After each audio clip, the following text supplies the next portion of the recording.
ఓం నమో భగవతే వాసుదేవాయ. దేవాయ ఓం నమో భగవతే వాసుదేవాయ. ముఖం కరోతి వాచాలం పంగుం లంఘాయతే గిరిం యత్కృపాతమహం వందే శ్రీగురుం దీనతారిణం పరమానంద మాధవం శ్రీ చైతన్య ఈశ్వరం.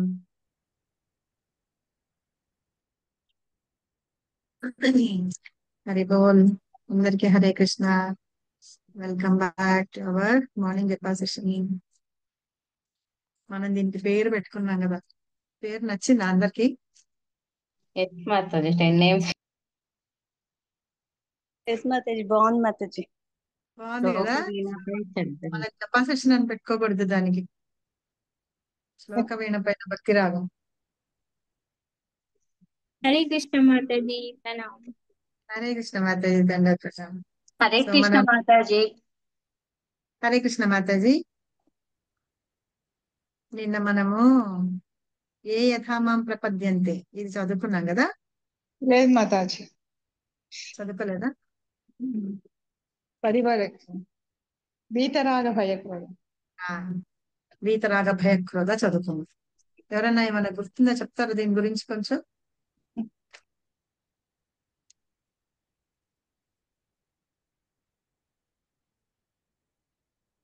మాతాజీ, రాగము భయము ఇవి క్రోధము ఇవేమి ఉండకూడదు. వీత అంటే వదిలేయాలి అని చెప్పారు మీరు. అవును, కరెక్ట్. అవన్నీ వదిలిపెట్టేసి మనం ఏం చేయాలి? నా కృష్ణుని ఆశ్రయించాలి, భగవంతుడిని శరణు పొందాలన్నమాట. ఇవి ఇలా పెట్టుకొని ఉన్నాం అనుకోండి, మనకి భయము అవి వస్తూ ఉంటాయి. మళ్ళీ ఒక్కొక్కప్పుడు అటాచ్మెంట్ అయితే ఏంటి, అహంకారం కూడా వచ్చేస్తుంది. అలాగే ఈ భయము క్రోధము ఇలాంటివన్నీ వదిలిపెట్టేస్తూ ఉండాలి. ఒకవేళ వదిలిపెట్టకపోతే కనుక మనం పతనం అయిపోతూ ఉంటాము. మనల్ని మనం ఏం చేస్తామో తెలియదు. ఇక్కడ శ్రీ ప్రభుపాద ఏం చెప్పారు మనకి, వాళ్ళు ఏదన్నా కొంచెం భయంగా గాని ఇలా గాని ఉన్నారనుకోండి, వాళ్ళు తప్పుదారి పడతారు అని, వేరే వేరే వ్యసనాలను పట్టుకొని తప్పుదారి పడతారు. కాబట్టి మనము ఒక క్రమశిక్షణలో మనం ఉండాలి అంటే గనక మనం భగవంతుని శరణ పొందాలి అని చెప్పి భక్తిరస అమృత సింధులో 9 స్టేజెస్ చెప్పుకున్నాము. అది నవవిధ భక్తి వేరు, ఇది వేరు, అది గుర్తుపెట్టుకోండి. ఒక స్టేజ్ అంటే ఒక్కొక్క స్టెప్ మనం ఎక్కుతాం కదా, అలా వెళ్తూ శ్రద్ధ నుంచి మొదలుపెట్టి మనము భగవంతుని ప్రేమ అనే లాస్ట్ స్టేజ్ కి వెళ్ళి భగవంతుని ధామానికి వెళ్తామన్నమాట. ఆ విషయం చెప్పారు. ఇప్పటి వరకు మనం చెప్పుకున్న శ్లోకాలన్నీ గుర్తుంటున్నాయి కదా మీకు? ఏం చెప్పాము, ఎట్లాగా ఏంటి అని అర్థమవుతుంది. సరే, ఇక్కడ ఈ శ్లోకంలో ఇవాళ 4th చాప్టర్ లో 3 శ్లోకాలు ఉంటే ఈ చాప్టర్ అయిపోతుంది. సో వచ్చే వారం మన సోమవారం 4th చాప్టర్ సమ్మరీ చదువుకుందాం. అందుకని ఫస్ట్ శ్లోకాలు చదివేసుకుందాం ఇవాళ. బుజ్జి బుజ్జి శ్లోకాలు కానీ ఇంపార్టెంట్ అయిన శ్లోకాలు, మంచి శ్లోకాలు ఒక్కొక్కటి. ఇది ఏ యథామాం ప్రపద్యంతే అంటే ఏంటంటే, మనము భగవంతుణ్ణి ఏమనుకున్నాము, శరణు పొందాలనుకున్నాం. ఎలాగ శరణు పొందాలి, ఏం చేయాలి అనేది ఆ విషయాన్ని ఇక్కడ చెప్తున్నారు అనమాట. ఏ యథామాం ప్రపద్యంతే తాం సదైవా భజామ్యహం మమ వత్మాను వర్తంతే మనుష్య పార్థ సర్వసః. చదవండి. హరే కృష్ణ మాతాజీ. హరే కృష్ణ. ఏ యథా మాం ప్రపద్యంతే తాం తథైవ భజామ్యహం మమ వర్త్మానువర్తంతే మనుష్యాః పార్థ సర్వశః.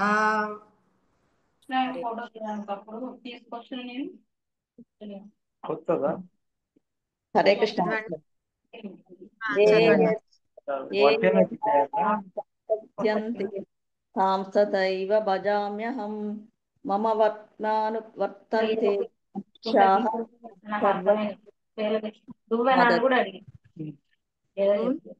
హరే కృష్ణ మాతాజీ. హరే ఏ కృష్ణ. యథా మాం ప్రపద్యంతే తాంస్తథైవ భజామ్యహం మమ వర్త్మాను వర్తంతే మనుష్యాః పార్థ సర్వశః. థ్యాంక్ యూ మాతాజీ. కమల ఎవరు మాతాజీ? కమల. హరే కృష్ణ మాతాజీ. హరి హరే బోల్. కృష్ణ మాతాజీ. హరే కృష్ణ. చదవనా చదవండి మాతాజీ? మాతాజీ. చదవండి. ఏ యథా మాం ప్రపద్యంతే తాం సదైవ తైవ భజామ్యహం మమ వర్తానువర్తంతే మనుష్యః పార్థ సర్వశః. बोल। हरे कृष्ण माता जी। हरे कृष्ण माता जी। ये यदा मां प्रपद्यन्ते तां सदैव भजाम्यहं मम वर्तानुवर्तन्ते मनुष्याः पार्थ सर्वशः। థ్యాంక్ యూ మాతాజీ. Thank you. పద్మజ మాతాజీ కొంచెం హ్యాండ్ రైజ్ చేయండి. ఎక్కడ ఉన్నారు?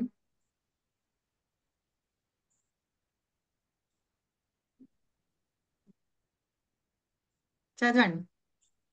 హరే కృష్ణ మాతాజీ. హరే ఏ చదవండి. యదా మాం ప్రపద్యంతే తాం తదైవ భజామ్యహం మమ వర్త్మానువర్తంతే మనుష్యాః పార్థ సర్వసః. హరే కృష్ణ. హరే కృష్ణ. ఇంకెవరైనా చదువుతారా? చదవనా మాతాజీ? ఇంకెవరు శ్లోకాలు చదవట్లేదా?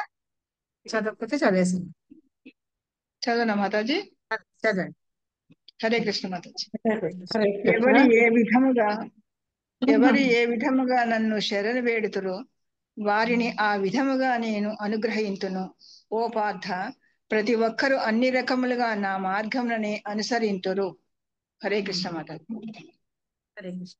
ఇక్కడ మనం ఏం చెప్పాము? శరణ పొందాలి అని చెప్పాము. శరణ పొందాలి అంటే ఎలా పొందాలి అంటే మీరు ఏ రకంగా మీరైనా సరే మీరు నాకు శరణ పొందితే నేను ఆ రకంగా మీకు రెస్పాండ్ అవుతాను, అంటే రెసిప్రికేట్ అవుతాను అని చెప్తున్నారు అనమాట. అలా నేను మిమ్మల్ని ఇచ్చేస్తానని. అంటే ఇక్కడ మామూలుగా అయితే మనకి తెలుసు ఎన్ని రకాల భావాలతోటి భగవంతుడిని పూజిస్తారని తెలుసా మనకి? అష్టాంగ యోగము, ధ్యాన మార్గము, 5 భక్తి యోగం. రకాలు. మాధుర్యము అవి కాదు. వాత్సల్యం, మాధుర్యం. ఉండండి మాతాజీ, మీరు ఎవరు మాతాజీ మీరు చెప్తున్నారు చెప్పండి. అవునండి పద్మజ మాతాజీ. ఇందాక ఎవరు చెప్తున్నారు చెప్పండి మాతాజీ. పర్వాలేదు చెప్పండి, నేను చెప్తాను, అవన్నీ కూడా ఆన్సర్లే. హరే కృష్ణ. అంటే ఇప్పుడు నేను చెప్పింది నేనే మాతాజీ. అష్టాంగ యోగం అది తప్ప. మీరు చెప్పండి మాతాజీ, మీరు చెప్పండి, నేను చెప్తాను. మీరు చెప్పిన ఆన్సర్ కూడా కరెక్టే. చెప్పండి. అష్టాంగ యోగ మార్గము, ధ్యాన మార్గము, భక్తి మార్గము, జ్ఞాన మార్గము, అంతమటికే గుర్తున్నాయి మాతాజీ. సో అయితే ఇక్కడ ఇవన్నీ యోగాలు అన్నమాట. సరేనా? యోగా అంటే ఏంటంటే కనెక్షన్, దాన్ని యోగా అంటారు.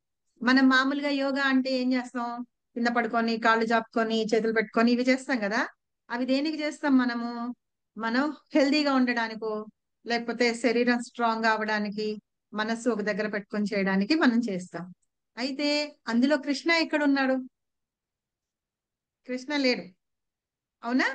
అందుకని అలాంటివన్నీ కూడా మనం చేసినా కూడా ఏంటంటే కృష్ణ లేడు కాబట్టి అవన్నీ మనకి కృష్ణ కాన్షియస్ కాదనమాట. ఓకేనా మాతాజీ? ఇప్పుడు మనం ఎట్లా అయితే అన్నం వండుతున్నాము, భగవంతుడికి ఆఫర్ చేస్తాం కదా, ఆఫర్ చేస్తేనే ప్రసాదం అవుతుంది, అవునా? శంఖంలో పోస్తేనే తీర్థం అవుతుంది. సో నేను మామూలుగా గ్లాసులో నీళ్ళు తీసుకొచ్చి మీరు తీసుకోండి అంటే మీరు ఏమంటారు? ఇది తీర్థమా మాతాజీ, ఏం తీర్థం అని అడుగుతారు, అవునా? అలాగే మనం ఏ పని చేసినా కూడా భగవంతుడితోటి కనెక్షన్ ఉంటుంది, చూసారా? అది యోగా అన్నమాట. సరేనా? ఇప్పుడు మనం చేసేది భక్తి యోగా, ఇందాక మీరు చెప్పినట్టు అష్టాంగ యోగా అవన్నీ ఉన్నాయి చూసారా? అవన్నీ కూడా భగవంతుని దగ్గరికి వెళ్ళే మార్గాలు. కాకపోతే అక్కడ ఎక్కడైతే కృష్ణ లోపిస్తాడు చూసారా, అది ఆ మార్గము భగవంతుని చేరదన్నమాట. సరేనా? భక్తి మార్గము అంటే మనం కృష్ణతో కనెక్షన్ అయి ఉంటాము. అందులో మనం ఏం చేస్తాము? చాంటింగ్ చేస్తాము, కృష్ణకి సేవ చేస్తాము, మంగళారతి చేస్తాము. సరేనా? అన్నం వండి ప్రసాదం చేసి నైవేద్యం పెట్టి మనం అందరం తింటాము.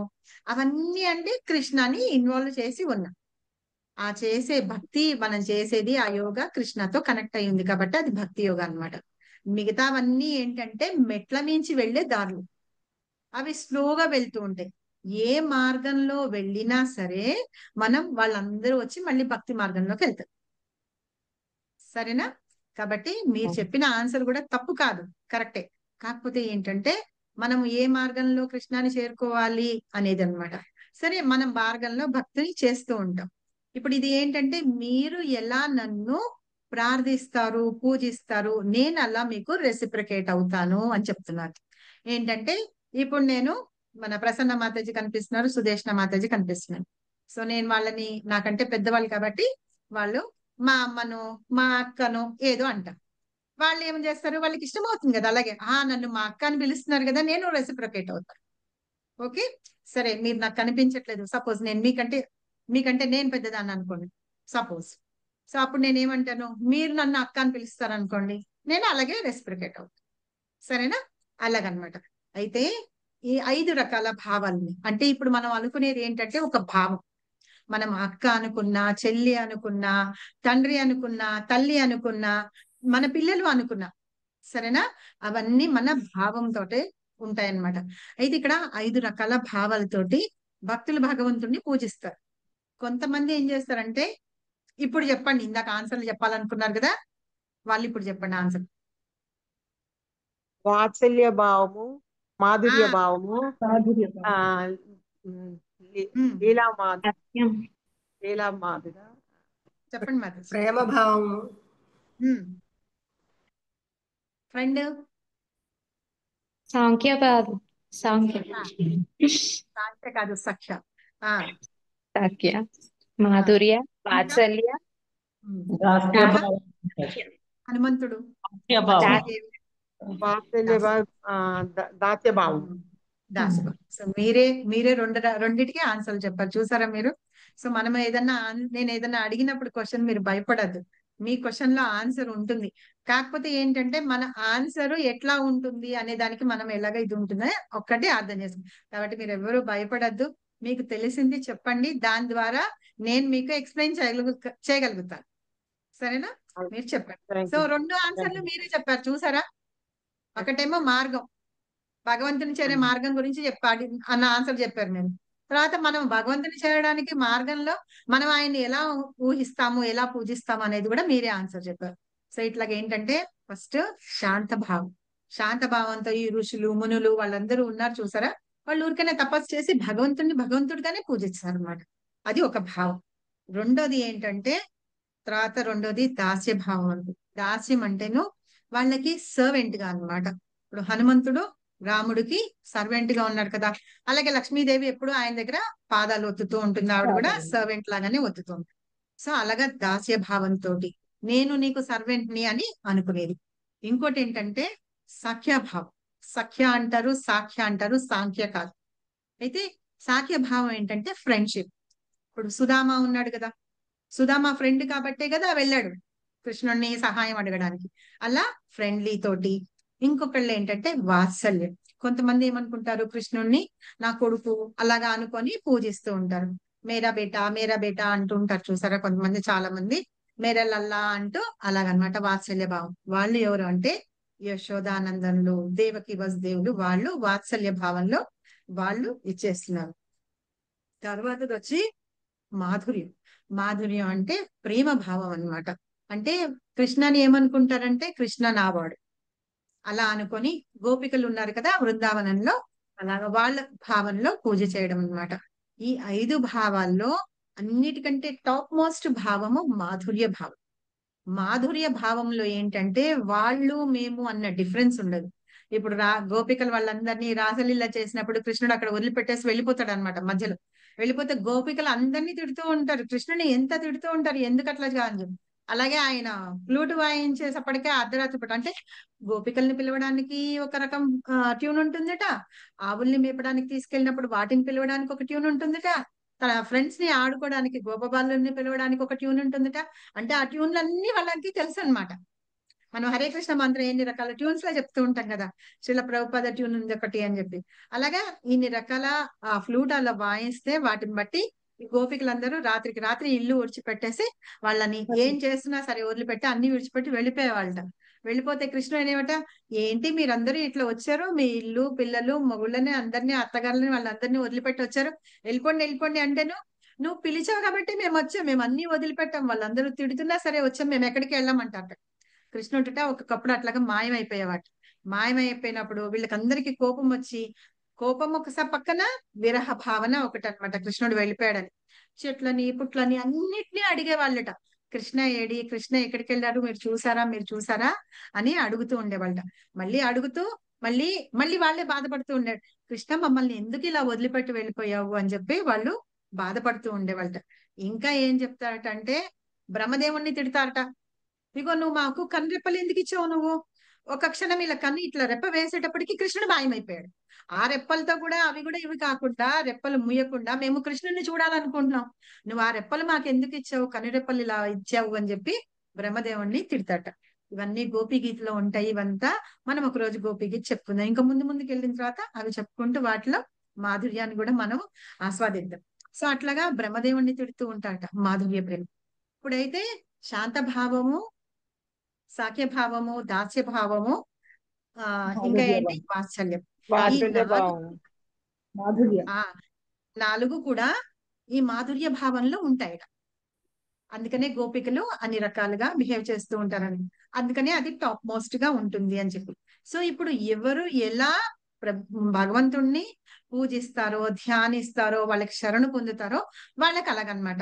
ఇప్పుడు నేను కొడుకుగా అనుకొని వాత్సల్య ప్రేమతోటి ఉన్నాను అనుకోండి, ఆయన కొడుకుగానే వస్తాడు, అలాగే చూస్తాడు అనమాట. అలాగే గోపికల్లాగా మాధుర్య భావంతో ఉంటే అలాగా వాళ్ళ సఖుడుగా వస్తాడు అనమాట. అలా కాకుండా నేను దాస్య భావంతో భగవంతుడికి ప్రార్థన చేస్తూ శరణు పొందాను అనుకోండి, కుచేలుడికి ఎట్లా ఇచ్చి ఉన్నారో అలాగా, అంటే మనకి కూడా అలాగా ఫ్రెండ్ లాగా ఉంటారు అనమాట కృష్ణ. సో కాబట్టి మీరు ఎలా అయితే ఏ భావంతో ఏ విధంగా నన్ను శరణు పొందుతారో నేను అలాగే మిమ్మల్ని అనుగ్రహిస్తాను అని చెప్తున్నారు. ఎవరికి చెప్తున్నారు? అర్జునుడికి చెప్తున్నారు అనమాట. ప్రతి ఒక్కళ్ళు ఏంటంటే ఇప్పుడు నేను వచ్చి మిమ్మల్ని అలా కాదు, మీరు మాధుర్య భావంలో కాదు, మీరు ఎట్టి పరిస్థితుల్లో వాత్సల్య భావంలోనే చేయండి అని చెప్పడానికి వీల్లేదు. అది మీ ఇష్టం. మీకు కృష్ణ ఎట్లాగా అనిపించి మీకు మనసుకి అనిపిస్తాడో మీరు అట్లా చేయొచ్చు. వాత్సల్య భావంలో ఎందుకు, సాఖ్య భావంలోనే చేయండి అని చెప్పడానికి లేదనమాట.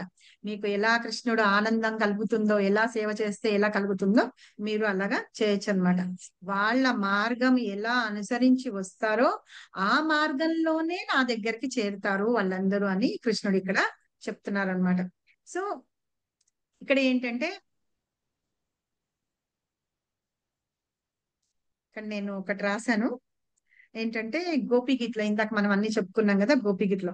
అలాగే ఏ ఏ కార్యం చేయడానికి తీసుకోవడానికి అని చైతన్య మహాప్రభు అవతారంలో వచ్చారు కదా.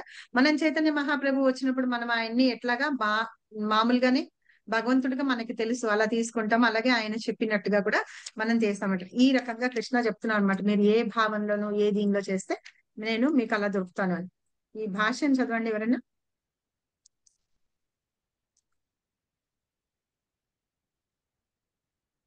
చదవనా మాతాజీ? ఎవరు చదవరా? సరే చదవండి మాతాజీ, మీరు చదవండి. భాష్యం. ప్రతి ఒక్కరు శ్రీకృష్ణ భగవాను వివిధ రూపములలో అన్వేషించుతుంది. నిరాకార బ్రహ్మ జ్యోతిలోను అనుపరిమాణములతోనూ అన్నింటిలోనూ నిలిచి ఉండు సర్వవ్యాపి అయిన పరమాత్మునిగా పాక్షికంగా మాత్రమే దేవాది దేవుడైన శ్రీకృష్ణుడు అనుభూతుడగును. కానీ శుద్ధ భక్తులు మాత్రమే శ్రీకృష్ణుని పరిపూర్ణ అనుభూతిని పొందగలుగుతుడు. అనగా ప్రతి ఒక్కరికి శ్రీకృష్ణుడి అనుభూతి లక్ష్యమై ఉండును. ఆ విధంగా ప్రతి ఒక్కరూ దేవాది దేవుని పొందదలచు తమ కోరికను అనుసరించి తృప్తి చెందుతుందురు. ఆధ్యాత్మిక జగత్తులో కూడా శ్రీకృష్ణుడు తన శుద్ధ భక్తులు కోరినట్లుగా దివ్య భావనతో కూడి వారితో వర్తించును. ఒక భక్తుడు తనకు శ్రీకృష్ణుడు పరమ ప్రభువుగా, మరొకడు ఆప్త మిత్రుడిగా, మరొకడు అతడిని తన పుత్రునిగా, మరొకడు తనకు ప్రియుడిగా ఉండవలనని ఆశింపవచ్చును. తన పట్ల వారికి గల విభిన్న ప్రేమ తీవ్రతలను అనుసరించి శ్రీకృష్ణుడు భక్తులందరినీ సమానంగా తృప్తిపరచును. భౌతిక జగత్తులో కూడా ఇట్టి పరస్పర భావ వినిమయము కనిపించును. అవన్నీ భగవానుడు మరియు వివిధ భక్తుల నడుమ కూడా సమానంగా వ్యక్తమవుతుండును. అనగా శుద్ధ భక్తులు ఇక్కడ భౌతిక జగత్తులోను మరియు ఆధ్యాత్మిక జగత్తులోను భగవానుని సహచర్యమును పొంది భగవానుని స్వయంగా సేవిస్తూ ఆ విధముగా అతని ప్రేమయుక్త సేవలో దివ్యమైన ఆధ్యాత్మిక ఆనందమును అనుభవించుచుందురు. జీవుని వ్యక్తిత్వంను నశింపజేసుకొనుచు ఆధ్యాత్మిక ఆత్మహత్యకు పాల్పడే నిరాకారవాదులను కూడా శ్రీకృష్ణుడు తన బ్రహ్మజ్యోతిలో ఐక్యం చేసుకొనుచు తోడ్పడుతుండును. అట్టి నిరాకారవాదులు భగవాని సచ్చిదానంద విగ్రహమును అంగీకరించకపోవుట చేత వారు తమ వ్యక్తిత్వంను కోల్పోవుటచే భగవానుని దివ్యమైన అంతరంగిక సేవలోని ఆనందమును అనుభవించలేరు. అట్టి నిరాకార తత్వంలోను స్థిరముగా నెలకొనలేని కొందరు తమ నిద్రాణమైన కోరికలను తీర్చుకొంటకు భౌతికమైన ఈ జగత్తుకు మళ్ళా తిరిగి వత్తురు. వారికి ఎన్నటికి ఆధ్యాత్మిక లోకములలోకి ప్రవేశము లభింపదు. కానీ ఈ భౌతిక జగత్తులో తిరిగి వర్తించుటకు వారికి అవకాశము కల్పించబడును. కామ్య కర్మలను చేయు వారికి శ్రీకృష్ణ భగవానుడు యజ్ఞేశ్వరుని రూపములో వారి విద్యుక్త ధర్మములకు తగిన ఫలములను అందిస్తుండును. అదే విధంగా యోగ సిద్ధులను వాంఛించు యోగులకు ఆ విధమైన సిద్ధులు ప్రసాదింపబడును. మరోలా చెప్పవలనైన ప్రతి ఒక్కరికి తమ కర్మలలో విజయం సాధించుటకు కొరకై శ్రీకృష్ణుని దయపైననే ఆధారపడవలసి ఉండును. అట్టి అన్ని రకాల ఆధ్యాత్మిక పద్ధతులు ఒకే మార్గమున విజయంను సాధించుటలో గల వివిధ దశలుగా మాత్రమే కనిపించును. మానవుడు కృష్ణ చైతన్యంలోని అత్యున్నత పరిపూర్ణత్వము స్థితికి చేరుకొననిచో అతని ప్రయత్నములన్నీ అసంపూర్ణములుగాను మిగిలిపోవు. శ్రీమద్భాగవతము 2వ అధ్యాయము 2వ స్కందంలోని 3వ అధ్యాయంలో 10వ శ్లోకంలో ఇట్లా చెప్పబడింది. హరే కృష్ణ మాతాజీ. Thank you. Okay okay Mataji, చాలా థ్యాంక్స్ మాతాజీ. ఇప్పుడు ఏంటంటే భగవంతుణ్ణి కొంతమంది నిరాకార బ్రహ్మంలో పూజిస్తారని చెప్పాం కదా, అలాగా పూజిస్తూ ఉంటారు. కాకపోతే ఏంటంటే భగవంతుడు అంతా వ్యాపించి ఉన్నాడు అన్నమాట. ప్రతి అణువులోనూ భగవంతుడు వ్యాపించి ఉన్నాడు. మనందరిలో కూడా పరమాత్మని రూపంలో భగవంతుడు ఉన్నారు. అయితే ఎవరికి తెలుస్తుంది, ఎలా తెలుస్తుంది అంటే కొంతమందికి మాత్రమే. ఎవరికి? భగవంతుని భక్తులకు. పైగా భగవంతుని గురించి కరెక్ట్ గా ఎవరికైతే తెలుసుకోగలుగుతారో, జ్ఞానం ఉంటుందో వాళ్ళకి మాత్రమే భగవంతుడు అనుభూతం అవుతాడు. అంటే వాళ్ళకి తెలుసుకోగలుగుతారు అనమాట. ఇలాగే అందరూ భగవంతుడిని పొందాలనుకుంటారు కదా. ఈ ఆధ్యాత్మిక జగత్తులో కూడా వాళ్ళందరూ కూడా ఏంటంటే ఈ శుద్ధ భక్తులందరూ భగవంతుణ్ణి ఆయన్ని అంటే వీళ్ళుట ఎప్పుడైతే శుద్ధ సత్వ గుణాలకు వెళ్ళిపోతారో వాళ్ళు దేవీ దేవతలతోటే సమానంట. వాళ్ళకున్న లక్షణాలు, దేవీ దేవతలకు ఏవేవైతే లక్షణాలు ఉన్నాయో ఆ లక్షణాలు వీళ్ళల్లోకి వచ్చేస్తాయట. సో అట్లాగా భగవంతుడిని వాళ్ళు పూజిస్తూ ఉంటారు అని చెప్పి. అయితే కొంతమంది ఏమో పరమ ప్రభువుగా అంటున్నారు, అంటే శాంత స్వభావంలో పూజిస్తడం అంట. అంటే వాళ్ళు ఏంటంటే వ్యాస భగవానుడు లాంటి వాళ్ళు అనమాట. అంటే భగవంతుడిని భగవంతుడిగా పూజిస్తూ ఉంటారు. కొంతమంది ఆప్తమిత్రుడుగా అన్నారు. ఆప్తమిత్రుడుగా అంటే సాఖ్య భావంలో, మనకు తెలుసు సాఖ్య భావంలో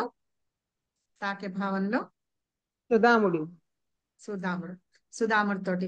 అలాగే కొంతమంది ఏంటి పుత్రుడుగా, అంటే వాత్సల్య భావంలో ఉంటారు. వాత్సల్య భావంలో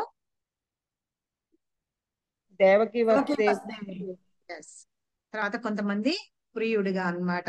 ప్రియుడిగా కోరుకుంటూ ఉంటారు. వాళ్ళు బృందావనంలో ఉన్న గోపికలు అన్నమాట.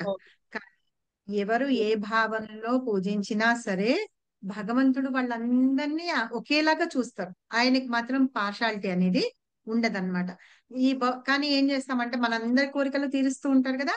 ఈ భౌతిక జగత్తులోకి ఒకసారి వచ్చిన తర్వాత మనం ఏం చేస్తామంటే మనం కోరికలు కోరుకుంటూ ఉంటాం. ఇంకా కోరుకున్నప్పుడు ఏంటంటే ఇక్కడే తిరుగుతూ ఉంటాం. మనం ఇక్కడికి వచ్చిన తర్వాత అన్నిటికంటే ముఖ్యమైనది ఏంటి, మనకి ఆనందింపపరిచేది ఏంటి, అది ఏంటంటే ఆధ్యాత్మిక లోకంలో భగవంతుని యొక్క సేవ అన్నమాట. ఆ సేవ చేయడానికి వెళ్ళడానికి, ఆ లోకానికి వెళ్ళడానికి మనం ఏంటంటే ఇక్కడ వచ్చిన తర్వాత ఈ త్రిగుణాల మూలంగా మనం మాయామోహితులం అయిపోయి ఉంటాం. నాకు అది కావాలి, ఇది కావాలి. ఇప్పుడు ఒక కోరిక తీరింది అనుకోండి, దాన్ని సరిపోదు, దాని మీద ఇంకొక కోరిక వస్తుంది. అది అయిపోయాక ఇంకో కోరిక వస్తుంది. అవునా కదా? ఒక చిన్న ఇల్లు అంటాం, తర్వాత ఆ ఇల్లు లోన్ తీసేసుకున్నాం. అయ్యో ఈ చిన్న ఇల్లు ఎందుకు, ఇంకొంచెం పెద్ద ఇల్లు కావాలనుకుంటాం. తర్వాత ఆ ఇల్లు ఒక విల్లా కొంటాం. తర్వాత కారు కొనుక్కోవాలనిపిస్తుంది. ఆ చిన్న కారు ఉంది కదా, చిన్న కారు తీసేసి పెద్ద కారు కొనుక్కోవాలనిపిస్తుంది. అలాగా మనము కోరికలు చిత్తా పెరుగుతూనే ఉంటుంది అనమాట. అందుకనే మనం మళ్ళీ ఈ భౌతిక జగత్తులోనే ఉండిపోతూ ఉన్నాము. ఆధ్యాత్మిక జగత్తు అది మన నిజమైన ఇల్లు అన్నమాట. అక్కడికి వెళ్ళలేకపోతున్నాము. అక్కడికి వెళ్ళమంటే మనం భగవంతుడి దగ్గర సహచర్యం, అంటే ఆయనతో పాటు మనకి మనం సేవలు చేస్తూ ఉంటాం అన్నమాట. అయితే అక్కడ చేస్తూ ఆ ఆనందాన్ని అనుభవిస్తూ ఉంటాము. అది నిజమైన భక్తుని యొక్క ఆ లక్షణం అలాగా ఉంటుందిట, ఆ భక్తుడు అట్లా ఉంటారు అని చెప్తున్నారు. కానీ మనం ఏం చేస్తున్నామంటే ఈ నిరాకారవాదులు వీళ్ళు వాళ్ళు ఉన్నారు చూసారా, వాళ్ళందరూ ఏంటంటే భగవంతుడిగా వాళ్ళు ఒప్పుకోరు అనమాట. ఎందుకంటే వాళ్ళు ఏథిస్టులు కదా, ఆయన మీద నమ్మకం ఉండదు, భక్తి ఉండదు. అందుకని వాళ్ళ వ్యక్తిత్వాన్ని కోల్పోతూ ఇక్కడ ఏం చెప్తున్నారు, వాళ్ళు ఆత్మహత్య అని చెప్పి అంటున్నారు చూసారా, ఆధ్యాత్మిక ఆత్మహత్యకి పాల్పడుతున్నారు అని. అంటే భగవంతుని ధ్యానము అలాంటివి ఏమి ఉండవు అన్నమాట. దాన్ని మొత్తం చంపేస్తున్నాం మనం అక్కడ, చంపేసి భౌతికంగానే ఆనందం పడిపోతున్నాం అన్నమాట. అదనమాట ఆధ్యాత్మిక ఆత్మహత్య అంటే. అలాంటివన్నీ వదిలేస్తూ చేస్తూ ఉన్న వాళ్ళు నిరాకారవాదులు, అంటే నిరాకరణలో ఉండే పూజించే వాళ్ళు మళ్ళీ ఇక్కడికే వస్తారు. అలాగే ఏథిస్టులు వాళ్ళందరూ అన్నమాట.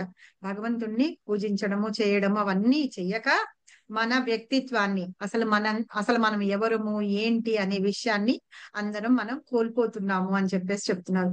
ఇంకా ఏంటంటే మనందరిలో మామూలుగా భూమి మీదకి వచ్చినప్పుడు ఆకాశంలోంచి వాన పడుతుంది చూసారా, మబ్బుల్లోంచి వాన పడ్డప్పుడు మనం ఇలా దోసల్లో పడితే నీళ్లు చాలా క్లిస్టర్ గా కనిపిస్తూ ఉంటాయి మనకి. అదే ఆ నీళ్ళు ఇలా వదిలేయండి, నేల మీద పడ్డప్పుడు ఆ నేలకు ఉన్న మట్టి ఆ రూపంతో అవి కలిసిపోతాయి, కలుషితం అయిపోతాయి. అలాగే మనం కూడా ఈ భూమి మీదకి వచ్చినప్పుడు ఆ వాటర్ ఎంత క్లియర్ క్రిస్టల్ గా ట్రాన్స్పరెంట్ గా శుద్ధంగా ఉంటుందో మనం కూడా అలాగే ఉంటాం అన్నమాట. కానీ పుట్టిన వెంటనే అందరూ ఆనందం చేస్తారు కదా, పుట్టి వీడికి ఇది చేయాలి అది చేయాలి, మా నాన్న పేరు పెట్టాలి, మా అమ్మ పేరు పెట్టాలి, మా అత్త పేరు పెట్టాలి, మా అక్క పేరు పెట్టాలి, ఇవి అవి అనుకుంటూ వాళ్ళని నీకేం కావాలన్నా బుజ్జి నీకు బంగారు కడియాలు వేయిస్తాను, కంకలాలు వేయిస్తారు, ఇలాగ మాట్లాడుకుంటూ అలాగా వాటి ద్వారా వాళ్ళు ఇలా వచ్చేస్తూ ఉంటారట. ఇది ఒక లెక్చర్ లో విన్నాను నేను, ప్రభుపాద కూడా చెప్తూ ఉన్నారనమాట. అలాగా వాళ్ళని మనం మార్చేస్తాంట, ఆ త్రిగుణాల్లోకి మనం తీసుకొచ్చేస్తాంట ఆ పుట్టిన వెంటనే. సో అలాగా వాళ్ళు ఏం చేస్తారట, ఈ భౌతికంగా వచ్చేసి వీళ్ళల్లో ఈ కూరికిపోయి ఉంటారు అని. అంటే అందరిలోనూ భగవంతుని మీద భక్తి అనేది ఉంటుంది, కానీ ఏంటంటే నిద్రావస్థలో ఉంటుందట. దాన్ని మేల్కొలపాలి. ఎవరు మేల్కొలుపుతారు అంటే ఒక ఆధ్యాత్మిక ఆచార్యుడు మాత్రమే మేల్కొలుపుతాడు అనమాట. అది ఆయన చేస్తాడని. కాబట్టి ఏంటంటే మనము చేసే ఏది అయినా సరే, కొంతమంది ఏం చేస్తారు కోరికల కోసం చేస్తారు, కర్మకాండాలు చేస్తారు కదా, అది కూడా భగవంతుడి కోసమే చేయండి, కృష్ణ భగవానుడి కోసమే చేయండి. మనం ఏదన్నా యజ్ఞం చేస్తాము, యజ్ఞ పురుషుడు ఎవరు, స్వయంగా భగవానుడే. ఆయనకి యజ్ఞ భోక్త అంటారు కదా, భోక్తారాం యజ్ఞ తపస్స అని. మనం చేసే ఏ యజ్ఞమైనా సరే భగవంతుడికి అర్పించాలన్నమాట. ఇలా మనం చేసే ఫలాలన్నీ ఆయన అందుకుంటూ ఉంటారు. అలాంటి వాళ్ళు ఆ భగవంతుడిని మనము ఏంటంటే వదిలిపెట్టేసాం, అసలు ధ్యానం కూడా చేసుకోవట్లేదు అనమాట. కాబట్టి మనందరం ఏంటంటే మనం ఏం చేస్తున్నా సరే కృష్ణుని దయ మన మీద ఉంది కాబట్టి మనం ఇలా ఉన్నామని, మన కామ్య కర్మలు ఏవైనా సరే అందుట్లో కూడా కృష్ణుని తీసుకొని రావాలి అని చెప్పి చెప్తున్నారు. ఎప్పుడైతే మనము ఆధ్యాత్మిక విజయాల్లో వీటిల్లో జయం సాధిస్తా చూసారా, అప్పుడు మనం భగవంతుని మనకి దొరుకుతారు, మనం అటువైపు వెళ్తాము అని. అత్యున్నతమైన పూర్ణ స్థితికి అంటే భగవంతుని ప్రేమ పొందడం అన్నమాట, అక్కడికి వెళ్తాము అని శ్రీమద్ భాగవతంలో కూడా ఒక శ్లోకం చెప్తున్నారు అనమాట. అకామ సర్వకామో వా మోక్ష కామ ఉదారవి త్రివేణ భక్తి యోగేన యజతే పురుషం పరం అని. మానవుడు నిజంగా వాంఛితారహుతుడు అయినా అంటే భక్తుల పరిస్థితి అట్లా ఉంటుందన్నమాట. భక్తులట ఎప్పుడు భగవంతుడికి సేవ చేసుకోవాలని అనుకుంటారు. అనన్యాశ్చింత ఎంతో మా పద్మజ మాతాజీ చెప్తారా? ఓకే. సో వేరే ఏమి ఇది లేకుండా మనం భగవంతుడికే భక్తి చేస్తూ ఉంటాం అనమాట. అంటే ఏ ఫల ఆపేక్ష లేకుండా భగవంతుడిని వాంఛితారహితంగా పూజించే వాళ్ళు ఎవరంటే భక్తులు అన్నమాట. వాళ్ళకి ఇది చేస్తున్నామా అంటే పువ్వు కనిపించింది అనుకోండి, తీసుకెళ్దాము కృష్ణకు పెట్టేద్దాం. ఏదన్నా మంచి ప్రసాదం మనం నేర్చుకున్నాం అనుకోండి, అది చేయడం డిష్ చేసాం అనుకోండి, తీసుకెళ్దాము కృష్ణకు ఆఫర్ చేద్దాము, ఇంకా నలుగురికి పెడదాము, మనం తిందాం. మొత్తం నేనే తినాలని అనుకోరు అనమాట భక్తులు ఎప్పుడు, మిగతా వాళ్ళందరికీ పెట్టిన తర్వాత వాళ్ళు తింటారట. సో అలాగా వాళ్ళు మోక్షాన్ని కూడా కోరుకోరు, ఎందుకంటే కృష్ణ ఉన్నారు నన్ను చూసుకోవడానికి, ఆయన అన్ని నాకు చేస్తారు కాబట్టి కావాల్సిన మోక్షం కూడా నాకు కావాల్సిన అవసరం లేదు, అది కూడా కోరుకోరు అనమాట. అలాగా వాళ్ళు పూర్ణత్వం సాధిస్తారనమాట కృష్ణ చైతన్యంలో ఉండి. ఎప్పుడు నాకు శాయశక్తులా నాకు లభించినంత వరకు నేను భగవంతుణ్ణి పూజించడానికి, ఆయన గురించి నామ స్మరణ చేయడానికి, ఆయన సేవ కోసమే నేను ప్రయత్నిస్తూ ఉంటాను అని చెప్పి వీళ్ళు అనుకుంటారట. ఎవరు? భక్తులు అనేవాళ్ళు. సో మనం ఏమనుకున్నాము, శరణం పొందాలనుకున్నాం కదా, ఏ రకంగా శరణం పొందుతాము? ఈ 5 రకాల పద్ధతిలో ఏదో ఒక రకంగా మనం పొందితే భగవంతుడు మనకి రెసిప్రికేట్ అవుతారు అని చెప్పి ఇందులో చెప్తున్నారు అనమాట. అయితే సరే, ఎవరెవరు చెయ్యాలి? మనము శరణం పొందాలనుకున్నాం కదా, ఎలా పొందాలి, ఏం చేయాలి? సరే, ఎవరెవరు చెయ్యాలి? అందరూ చెయ్యాలా లేకపోతే కొంతమందికి ఏమన్నా క్వాలిఫికేషన్స్ కావాలా అని అడిగితే, ఇప్పుడు చాతుర్వర్ణం మయా సృష్టం గుణకర్మ విభాగశః తస్య కర్తారమపి మాం విద్యా కర్తారమవ్యయం అని చెప్తున్నారు అనమాట కృష్ణ. సో చదవండి ఈ శ్లోకం ఎవరైనా. హరే కృష్ణ మాతాజీ. చెప్పండి, చదవండి. చాతుర్వర్ణ్యం మయా సృష్టం గుణకర్మ విభాగశః తస్య కర్తారమపి మాం విద్య కర్తారమవ్యయం. హరే కృష్ణ. చదవండి. చాతుర్వర్ణ్యం మయా సృష్టం గుణకర్మ విభాగశః తస్య కర్తారమపి మాం విద్యః కర్తారమవ్యయం. హరే కృష్ణ మాతాజీ. చాతుర్వర్ణ్యం మయా సృష్టం గుణకర్మ విభాగశః తస్య కర్తారమపి మాం విద్యా కర్తారమవ్యయం. హరే కృష్ణ మాతాజీ. Thank you. హరే కృష్ణ మాతాజీ. కృష్ణ. చాతుర్వర్ణ్యం మయా సృష్టం గుణకర్మ విభాగశః తన్య కర్తారమపి మాం విద్య కర్తారమవ్యయం. హరే కృష్ణ. తస్య కర్తారమపి మాం విద్యః కర్తారమవ్యయం. విద్ధి అలాగ చదవలేకపోతే విద్ధి అకర్తారమవ్యయం. విధి కర్తారమవ్యయం. విద్ధి అకర్తారమవ్యయం. హరే కృష్ణ హరే కృష్ణ. చదవండి. చాతుర్వర్ణ్యం మయా సృష్టం గుణకర్మ విభాగశః తస్య కర్తారమపి మాం విద్య కర్తారమవ్యయం. హరే కృష్ణ మాతాజీ. హరే కృష్ణ మాతాజీ. చాతుర్వర్ణం మయా సృష్టం గుణకర్మ విభాగశః తస్య కర్తారమపి మాం విద్యా కర్తారమవ్యయం. హరే కృష్ణ మాతాజీ. హరే కృష్ణ మాతాజీ. చాతుర్వర్ణ్యం మయా సృష్టం గుణకర్మ విభాగశః తస్య కర్తారమపి మాం విద్య కర్తారమవ్యయం. హరే కృష్ణ మాతాజీ. హరే కృష్ణ. హరే కృష్ణ మాతాజీ.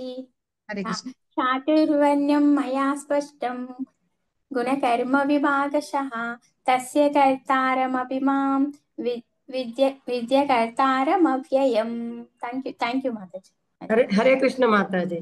చాతుర్వర్ణ్యం మయా సృష్టం గుణకర్మ విభాగశః తస్య కర్తారపి మాం విద్య కర్తారమవ్యయం. హరే కృష్ణ. హరే కృష్ణ. కృష్ణ మాతాజీ. హరే బోల్. చదవండి మాతాజీ. చాతుర్వర్ణ్యం మయా స్పృష్టం గుణకర్మ విభాగశః తస్య కర్తారమపి మాం విద్య కర్తారమవ్యయం. Yes. ఇంకెవరన్నా చదువుతారా? చాతుర్వర్ణం మయా సృష్టం గుణకర్మ విభాగశః తస్య కర్తారమపి మాం విద్య కర్తారమవ్యయం. ట్రాన్స్లేషన్ చదవండి.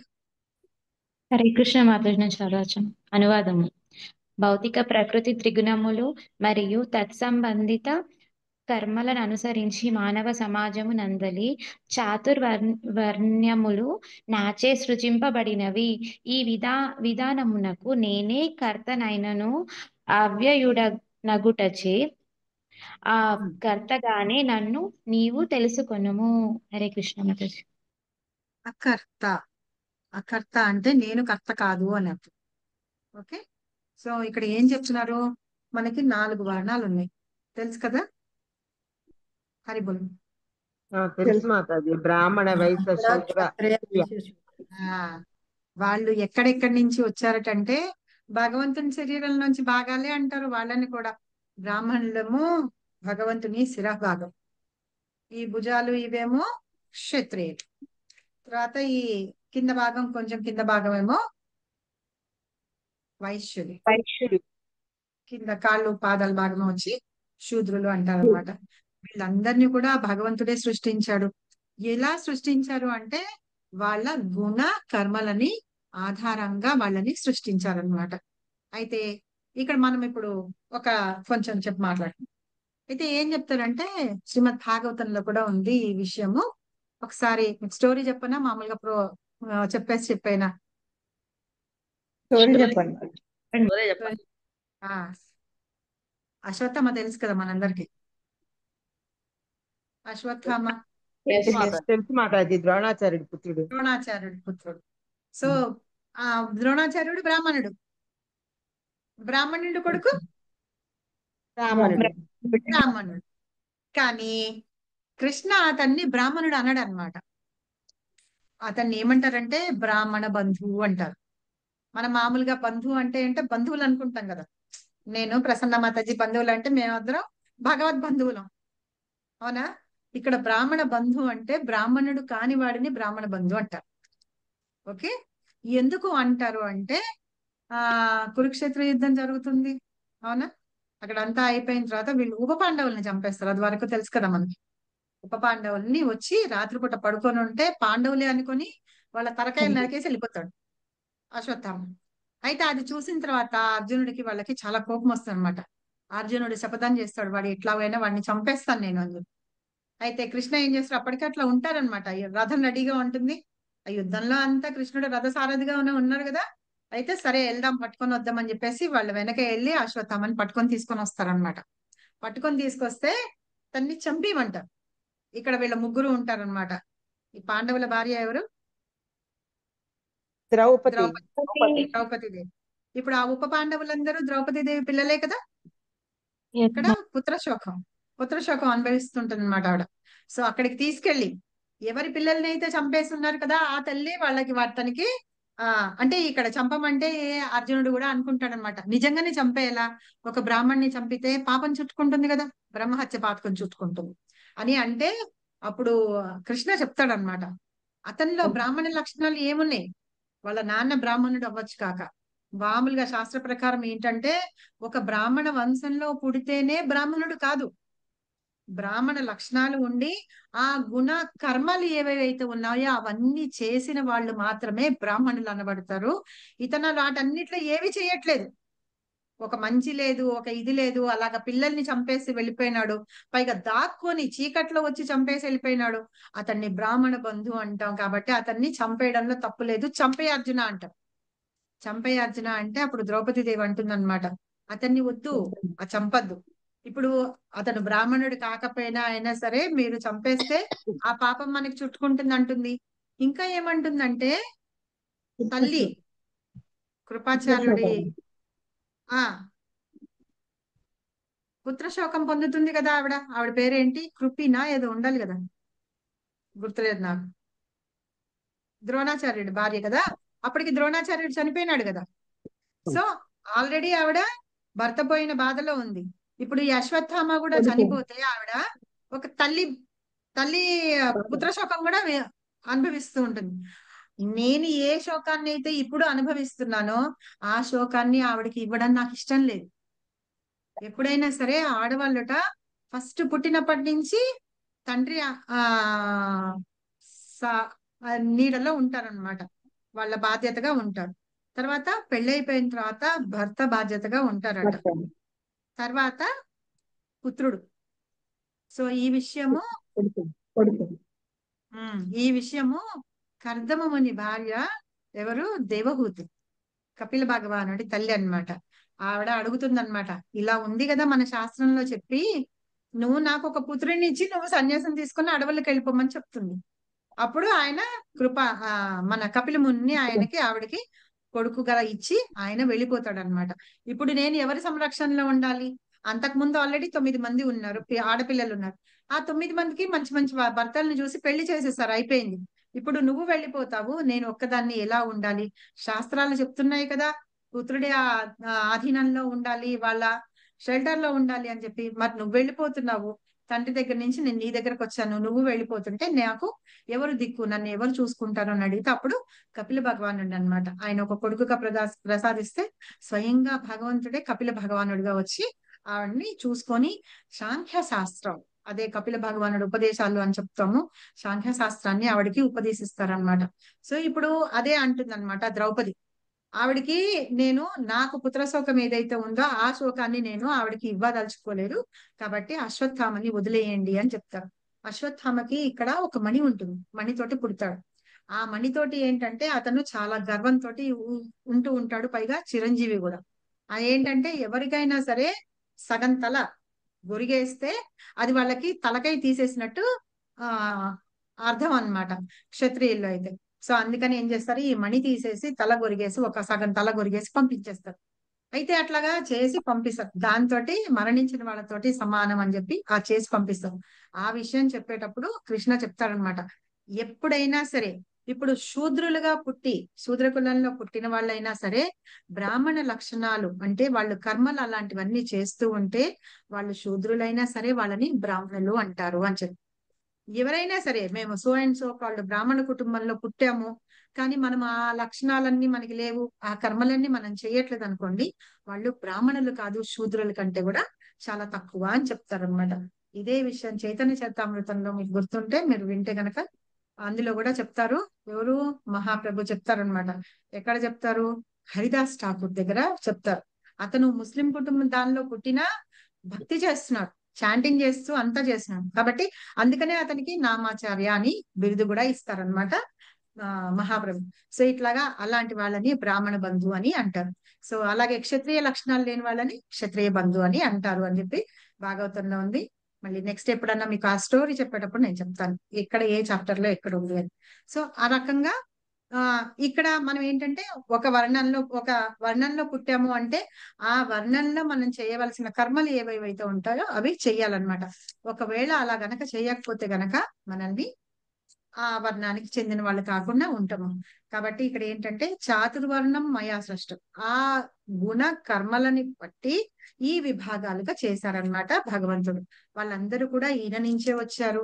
అయినా సరే ఈయన వాళ్ళని సృష్టించినా చేసినా ఈ కర్మలకన్నిటికీ ఈ గుణాలకి వీటన్నిటికీ ఈయన అతీతంగా ఉంటారు అన్నమాట. అది ఇక్కడ చెప్తున్నారు. ఇక్కడ నేను కర్తనైనను అవ్యయుడినగుటచే అకర్తగా నన్ను నీవు తెలుసుకో, నేను వాటన్నిటికీ కర్తని కాదు అని చెప్పి తెలుసుకోమని అర్జునుడికి చెప్తున్నారు అనమాట. ఎవరన్నా చదువుతారా భాష్యం? హరే కృష్ణ మాతాజీ. భాష్యం. సర్వమును సృష్టించిన వాడు శ్రీకృష్ణ భగవానుడే. సర్వము అతని నుండియే సృష్టింపబడి అతని చేతనే పోషింపబడి ప్రళయానంతరము అతని యందే విశ్రమించును. కనుకనే అతడు సత్వగుణమునందు నిలిచి బ్రాహ్మణులుగా పిలువబడు మేధావర వివర్గంతో మొదలయ్యేడి సమాజమునందరి 4 విభాగములకు చాతుర్వర్ణ్యములు అతడే సృష్టికర్త అయినాడు. బ్రాహ్మణుల పిదప ఈ వ్యవస్థ యందలి ప్రతి తర్వాతి వారు రజోగుణము కలవారొకటచే క్షత్రియులు అనబడు వారితో కూడా పాలక వర్గ వచ్చును. తర్వాతి వారు రజస్తమో గుణములు మిశ్రము కలిగి వైశ్యులుగా పిలువబడు వ్యాపారస్తులు. ఇక 4వ వర్ణము వారు తమో గుణము నందుండి శూద్రులుగా పిలువబడి శ్రామిక వర్గము. శ్రీకృష్ణ ఒక్క నిమిషం, ఇక్కడ ఏమని చెప్తున్నారు, ఈ 4 వర్ణాల వాళ్ళని వాళ్ళ గుణాలు అదే ఏంటంటే ఏ ఏ గుణాలతో ఉన్నారని చెప్తున్నారు. బ్రాహ్మణులు సత్వగుణంలో ఉంటారట ఫస్ట్ వాళ్ళు. వాళ్ళని మేధావి వర్గంతో చెప్తున్నారు. వాళ్ళు హింసలు అవన్నీ ఏం చేయరు, వాళ్ళ మేధస్సుతోటి వాళ్ళు అందరికీ పంచిపెడుతూ ఉంటారు అనమాట, జ్ఞానం అనేది ఇస్తూ ఉంటారు.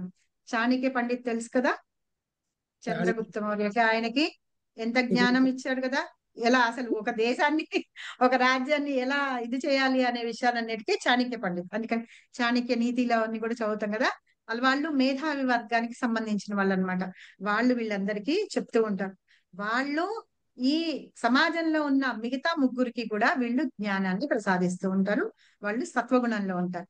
అయితే భగవంతుడు ఆయనే సృష్టిస్తాడు, ఆయనే మెయింటైన్ చేస్తాడు, ఆయనే లయం చేస్తాడు అనమాట. సృష్టి అనేది జరుగుతుంది కదా, అప్పుడు ఆయన ఈ చాతుర్వర్ణాలని వాటన్నిటికీ కూడా ఆయనే సృష్టికర్త అయినాడు అని చెప్పి తర్వాత నెక్స్ట్ వాళ్ళు ఎవరు క్షత్రియులు రజోగుణంలో ఉంటారనమాట. వాళ్ళు పాలక వర్గం. ఇప్పుడు మనకి క్షత్రియులు అంటే మనల్ని పరిపాలించే మన మినిస్టర్లు, ప్రధానమంత్రులు, ముఖ్యమంత్రులు వాళ్ళు అనమాట రజోగుణంలో ఉంటారని. తర్వాత వాళ్ళు అంటే వైశ్యులు కూడా రజోగుణంలోనే ఉంటూ ఉంటారని. ఈ క్షత్రియులు ఏం చేస్తారంటే ఈ బ్రాహ్మణులనే కాకుండా బ్రాహ్మణుల్ని, శూద్రుల్ని, వైశ్యులు వీళ్ళ ముగ్గురిని కూడా కాపాడుతూ ఉంటారు.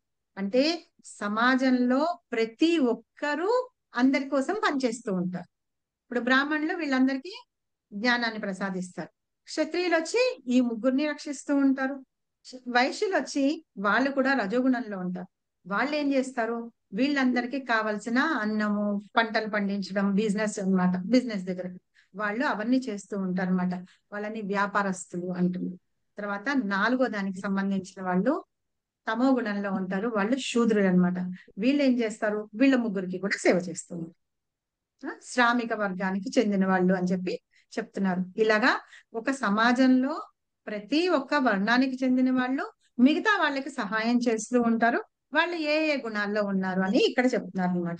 తర్వాత శ్రీకృష్ణ భగవానుడే మానవ సంఘమునందలి ఈ 4 విభాగములను సృష్టించినప్పటికీ బద్ధజీవుల్లో ఒక భాగమైన మానవ సంఘమును తానును ఒక బద్ధజీవి కానందున శ్రీకృష్ణ భగవానుడు ఈ వర్ణములలో దేనికి చెందినవాడు కాడు. వాస్తవమునకు మానవ సమాజం కూడా పశు సమాజంతో సమానమైనట్టిదే. కానీ మానవులను అట్టి జంతు స్థితి నుండి ఉద్ధరించి అతని యందు కృష్ణ చైతన్యమును వృద్ధి చేయుట కొరకై పైన పేర్కొనబడిన ఈ 4 విధానములు శ్రీకృష్ణ భగవాను చేత సృష్టించబడినవి. మానవుడు అయితే ఇక్కడ ఏంటంటే కృష్ణ భగవానుడు ఈ 4 వర్ణాలని సృష్టించాడు. వీటిల్లో వేటికి చెందుతారు అంటే వేటికి చెందరు. సృష్టించారు కానీ వేటికి చెందరు అనమాట. సపోజ్ ఇప్పుడు ఒక ఎగ్జాంపుల్ చెప్పాలనుకోండి, ఒక కంపెనీ ఉంది నాకు, నేను ఆ కంపెనీకి సోల్ ప్రొప్రైటరు, సిఇఓ అన్ని అనుకోండి. అయితే నేనేం చేస్తాను, నాకు అక్కడ ఫైనాన్స్ డిపార్ట్మెంట్ ఉంటుంది, హెచ్ఆర్ డిపార్ట్మెంట్ ఉంటుంది, టెక్నికల్ డిపార్ట్మెంట్, అలాగా ఉంటాయి డిపార్ట్మెంట్స్. అయితే వీళ్ళందరూ కూడా నా కింద పనిచేస్తున్నారు. నేను వీళ్ళందరినీ సృష్టించింది నేనే. కానీ నేను వెళ్ళి అక్కడ కూర్చొని ఒక ఫైనాన్స్ మేనేజర్ గా నేను పనిచేయను. కాకపోతే నేను చూస్తాను వాళ్ళు ఏం చేశారు ఏంటి అనేది నేను చూస్తాను. అలాగే ఒక హెచ్ఆర్ దగ్గరికి వెళ్తే హెచ్ఆర్ ఏం చేస్తున్నాడు ఇది అని అంటే, రిక్రూట్ చేస్తున్నారు ఇది అంటే, ఎవరైనా రిక్రూట్ చేశారు, ఎలా రిక్రూట్ చేశారో చూస్తాను. ప్రతి వాళ్ళని తీసుకురండి నేనే ఇంటర్వ్యూ చేస్తానని చెప్పి అవన్నీ చేయరు అనమాట సీఎం. ఇంకా వేరే పనులు ఉంటాయి వాళ్ళు.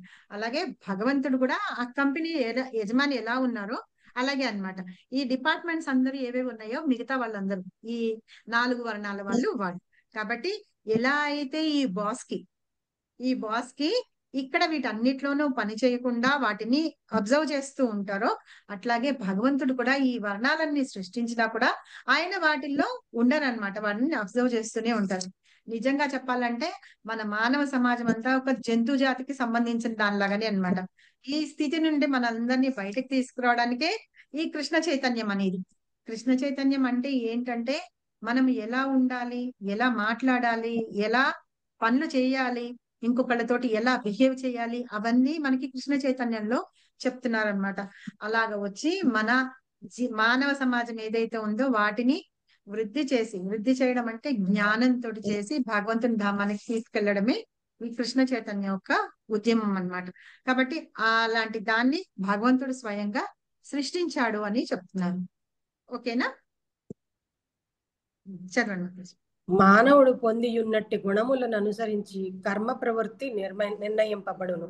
భౌతిక స్వభావమునకు సంబంధించిన ఈ త్రిగుణమున అనుసరించి కలిగేడి జీవిత లక్షణములను స్వభావములను గూర్చి భగవద్గీత యందు 18వ అధ్యాయమున వివరింపబడినది.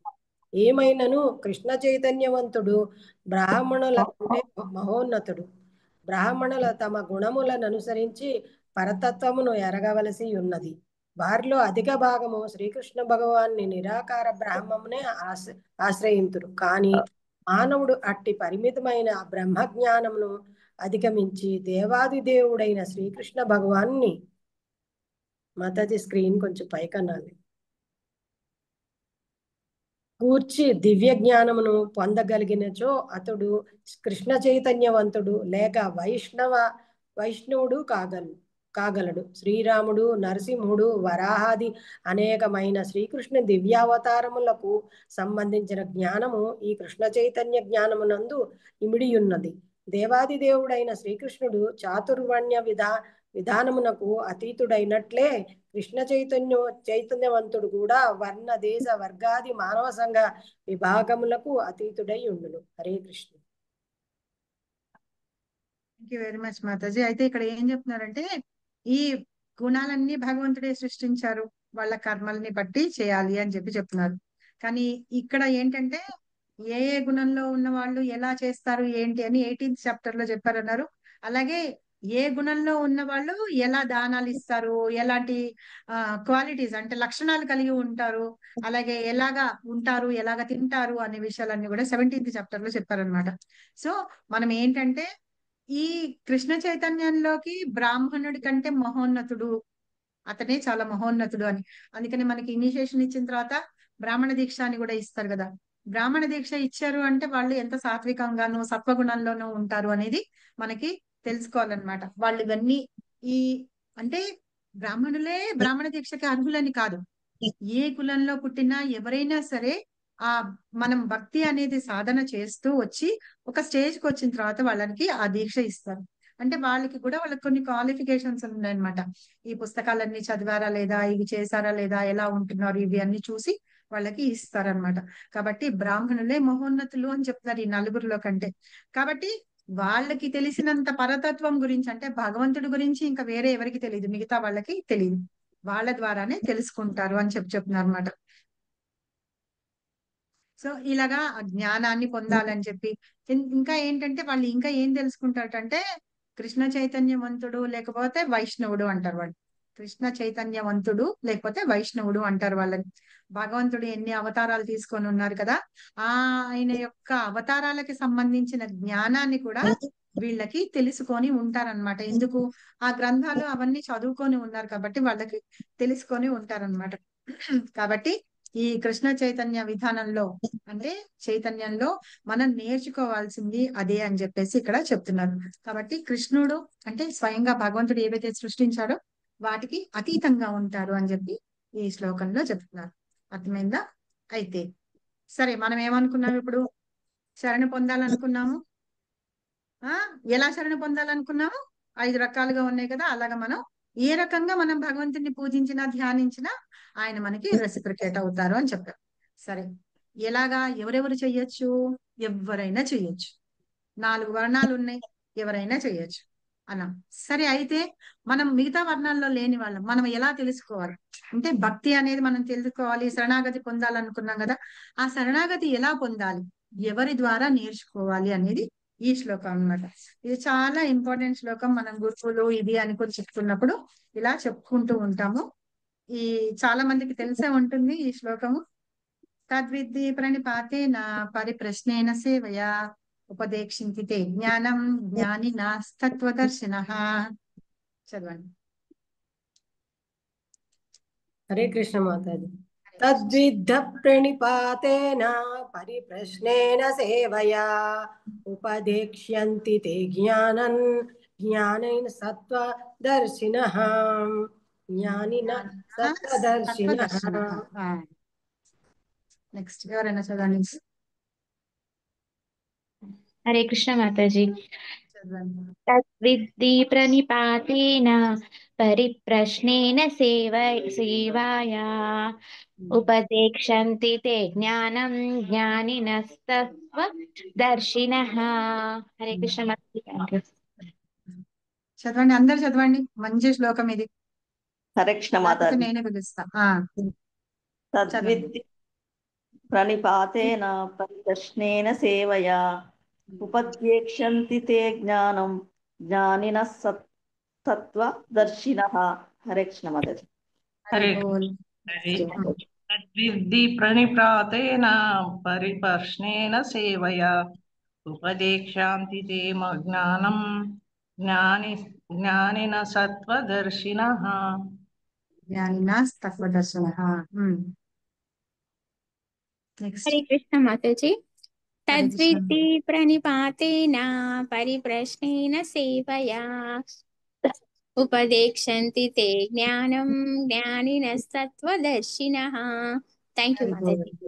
హరే కృష్ణ మాతాజీ.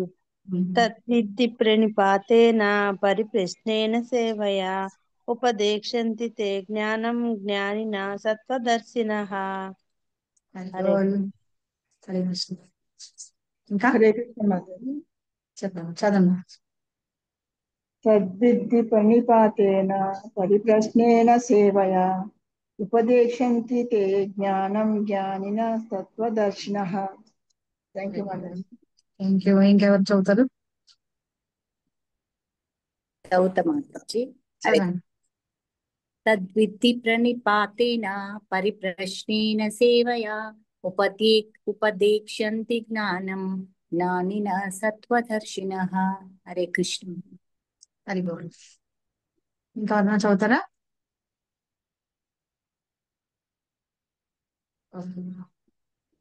అనువాదం చదవండి ఎవరైనా. నేను చదవాలా మాతాజీ? చదవండి. ఆధ్యాత్మిక ఆచార్యుని సమీపించి సత్యమును నెరుగుట యత్నింపుము. వినయపూర్వకముగా ప్రశ్నించి వారికి సేవ చేయుము.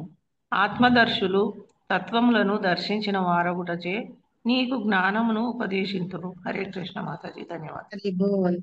ఏం చెప్తారట? ఆధ్యాత్మికాచార్యుడి దగ్గరికి వెళ్ళి మనం అడగాలన్నమాట. ఏదైనా సరే మనం ఎప్పుడన్నా ఏదన్నా పని కావాలనుకోండి, వాళ్ళ దగ్గర వినయంగా వెళ్ళి మనం అడిగితే మాత్రమే మనకి లభిస్తుంది, మామూలుగా భౌతికంగా కూడా. అలాంటిది ఆధ్యాత్మికాచార్యుడి దగ్గరికి వెళ్ళినప్పుడు, అంటే ఎవరైతే మన టీచర్ ఉంటారు చూసారా, మన గురువులు, వాళ్ళ దగ్గరికి ఏం చేయాలంటే వెళ్ళి ఆ సత్యం అంటే ఏంటి, భగవంతుడి గురించిందనమాట. అబ్సల్యూట్ ట్రూత్ అంటాం చూసారా, ఆ సత్యాన్ని తెలుసుకోవడానికి మనం వెళ్ళినప్పుడు వినయపూర్వకంగా అడిగి తెలుసుకోవాలన్నమాట. ఆ వినయపూర్వకంగా కూడా వాళ్ళకి ఎలా తెలుస్తుంది అంటే, మనం యాక్టింగ్ చేస్తూ ఉన్నాం అనుకోండి, గురువులకి తెలిసిపోతుంది అంతా. మనం ఎంత జాగ్రత్తగా వెళ్ళి వాళ్ళకి వినయంగా సేవ చేసుకుంటూ వాళ్ళని క్వశ్చన్స్ అడిగేవి కూడా అడగాలి తప్పించి వీళ్ళకి తెలుసా లేదా అని మనం టెస్ట్ చేయడానికి అన్నట్టుగా మనం క్వశ్చన్స్ అడగకూడదు అనమాట. ఎప్పుడైతే వినయంగా మనం వాళ్ళకి సేవ చేసి వాళ్ళని క్వశ్చన్స్ అడుగుతాం చూసారా, వాళ్ళప్పుడు మనకి జ్ఞానాన్ని ప్రసాదిస్తారు. ఎందుకు ప్రసాదిస్తారు అంటే, వాళ్ళు ఆల్రెడీ నేర్చుకుని ఉన్నారు. వాళ్ళ ఆత్మ జ్ఞానులు అంటే ఆత్మదర్శులు అయి ఉన్నారు. వాళ్ళ గురువుల దగ్గర వాళ్ళు నేర్చుకొని ఉన్నారు. ఆ జ్ఞానాన్ని మనకి ప్రసాదిస్తారనమాట. సో ఆ రకంగా మనం వెళ్ళి గురువుల దగ్గర నేర్చుకోవాలి అని.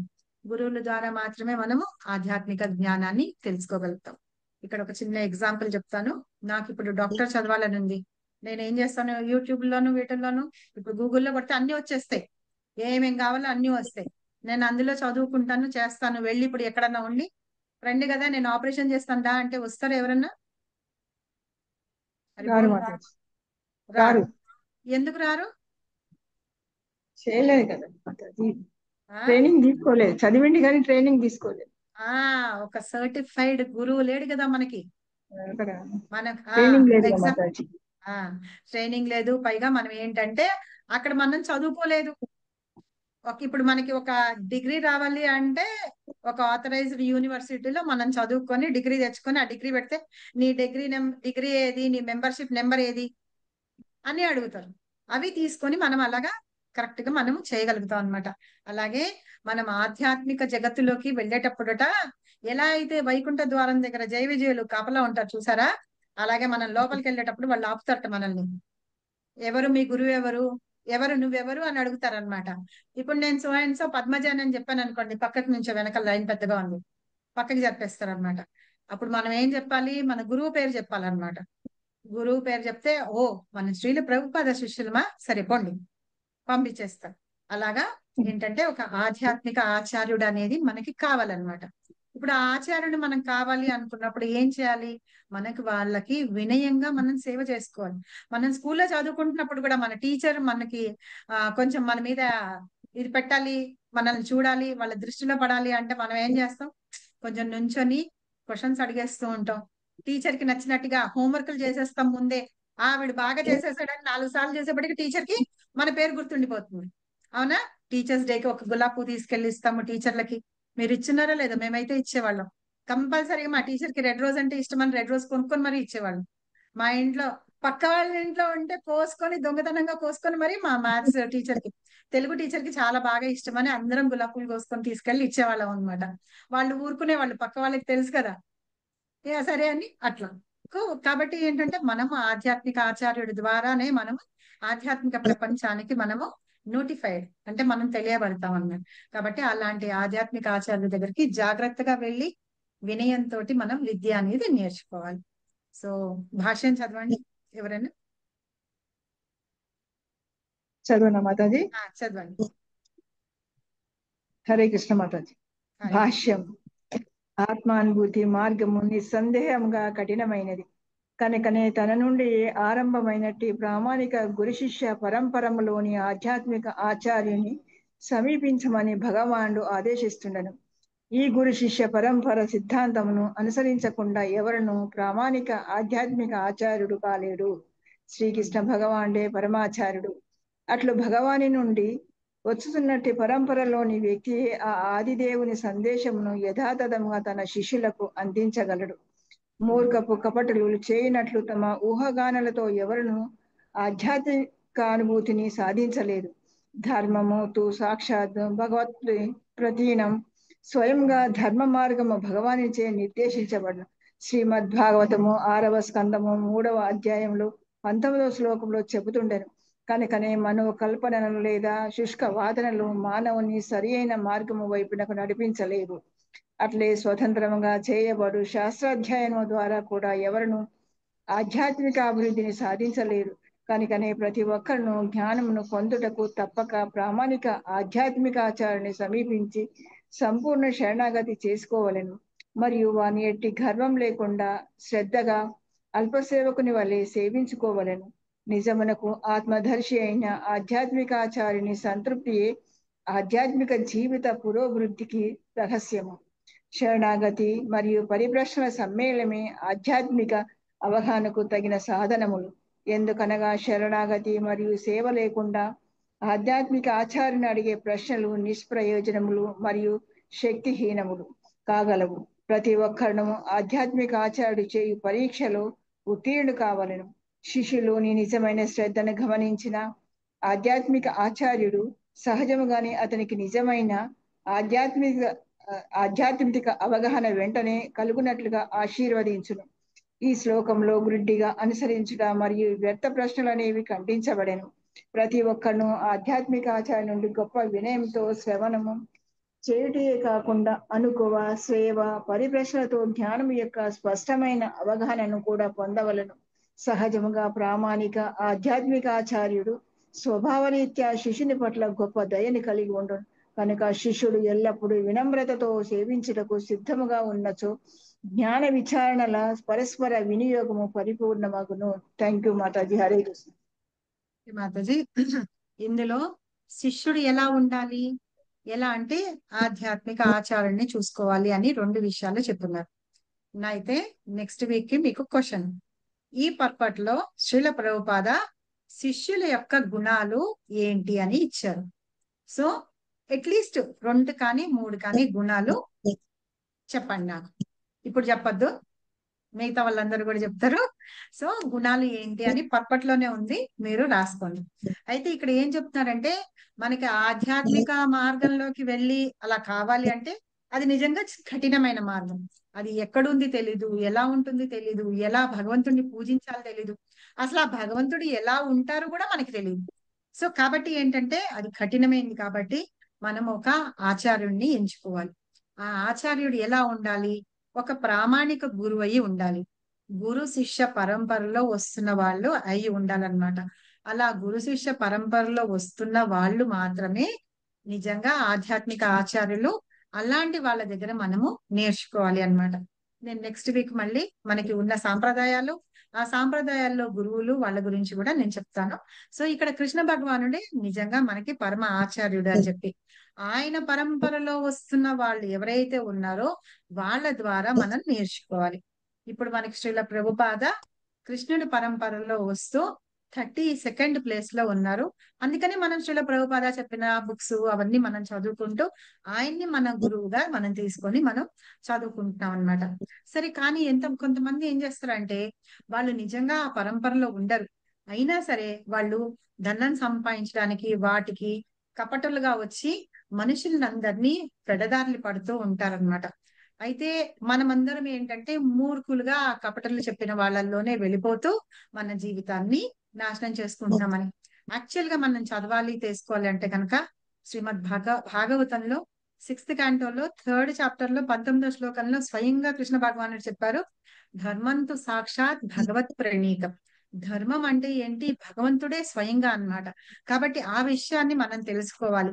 అంతే తప్పించి ఈ ఊహాగానాలతోటి పోతూ వాళ్ళు ఏవేవో శుష్కవాదము, మెట్ట వేదాంతం అంటారు చూసారా, అలాంటి వేదాంతాలు చెప్పే వాళ్ళ ద్వారా మనం వినటూ వెళ్తూ ఉంటే గనక మనము ఆధ్యాత్మిక మార్గంలో వెళ్ళి మనం భగవంతుణ్ణి చేరుకోలేమన్నమాట.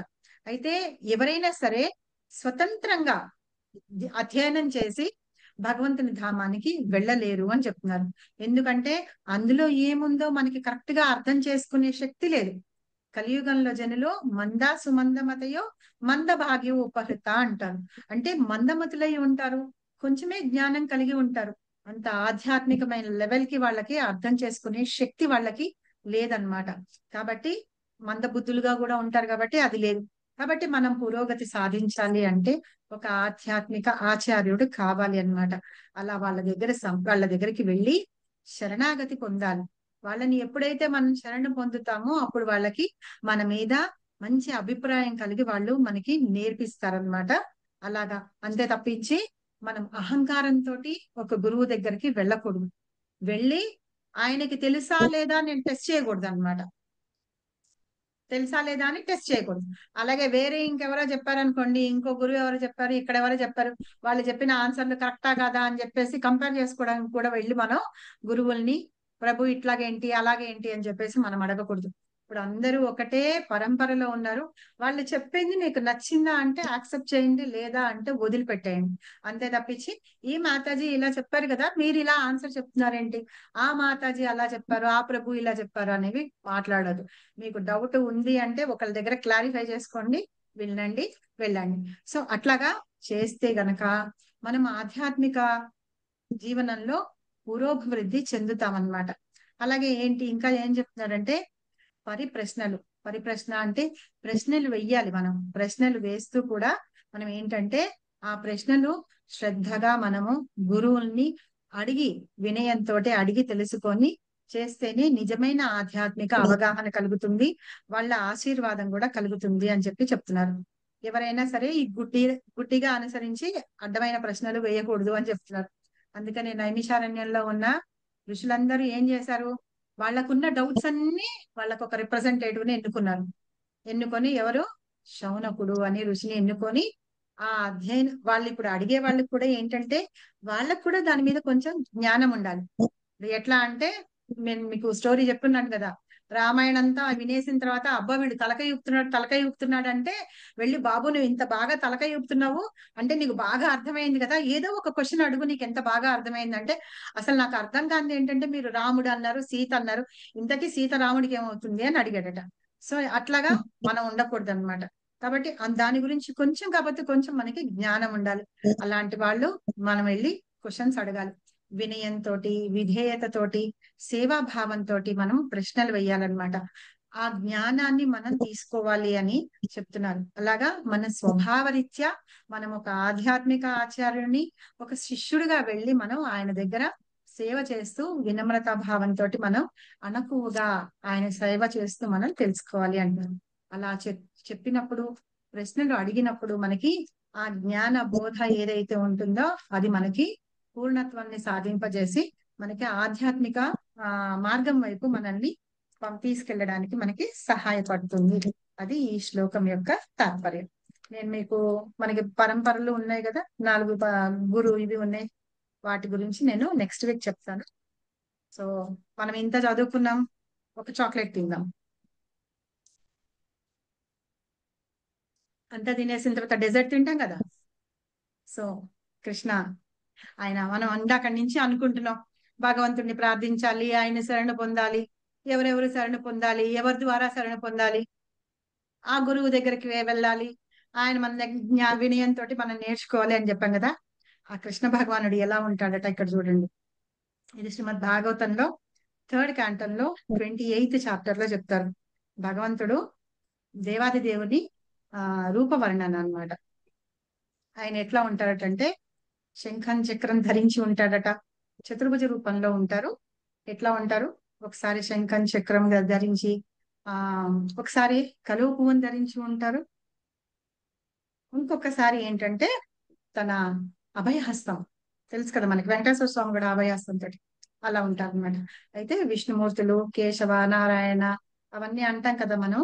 అలాగే వాళ్ళందరూ చతుర్భుజ రూపంలో ఉంటారు. కానీ ఆ ప్లేసింగ్ ఉంటుంది చూసారా, శంఖ చక్ర గద పద్మం, ఆ ప్లేస్మెంట్స్ డిఫరెంట్ గా ఉంటాయి. దాన్ని బట్టి వాళ్ళు ఎవరు అని చెప్పి చెప్తారట. సరేనా?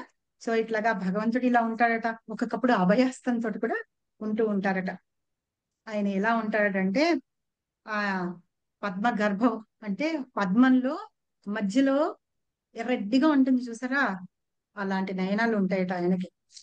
ముఖారవిందం కూడా లోటస్ ముఖారవిందం ఉంటుంది. నీలోత్పల దళాలు అంటే బ్లూ కలర్ ని పోలిన శరీర రంగు ఉంటుందట. శ్యామల దేహుడు అంటారనమాట. తర్వాత శంఖ చక్ర గద పద్మాలు ధరించి ఉంటూ ఉంటారు. ఆయన విష్ణు రూపంలో అలా ఉంటారు. తర్వాత ఇంకా ఎట్లా ఉంటాడటంటే చూడండి, భగవంతుని వస్త్రాలు ఎలా ఉంటాయటంటే ఒక కమలం పువ్వులో పుప్పొడి ఉంటుంది కదా పైన, ఈ కాడేమో రెడ్డిగా ఉంటుంది, దానిపైన ఎల్లోయిష్గా పుప్పొడి ఉంటుంది కదా, మనం చేతికి అంటుకుంటే ఇలా అంటుకుంటుంది, తొందరగా వదిలిపోదు, గట్టిగా అంటేసుకుంటుంది. ఆ పుప్పొడి రూపము కేశవర్ణము కలిగి ఆ రంగులో ఉంటుందట ఆయన వస్త్రాలు. ఆ ఎల్లో కలర్ లో ఉంటాయట ఆయన వస్త్రాలు. మెళ్ళో కౌస్తుభమణి ఉంటుందట. ఈ చేతులకన్నీ కంకణాలు వేసుకొని ఉంటాయట.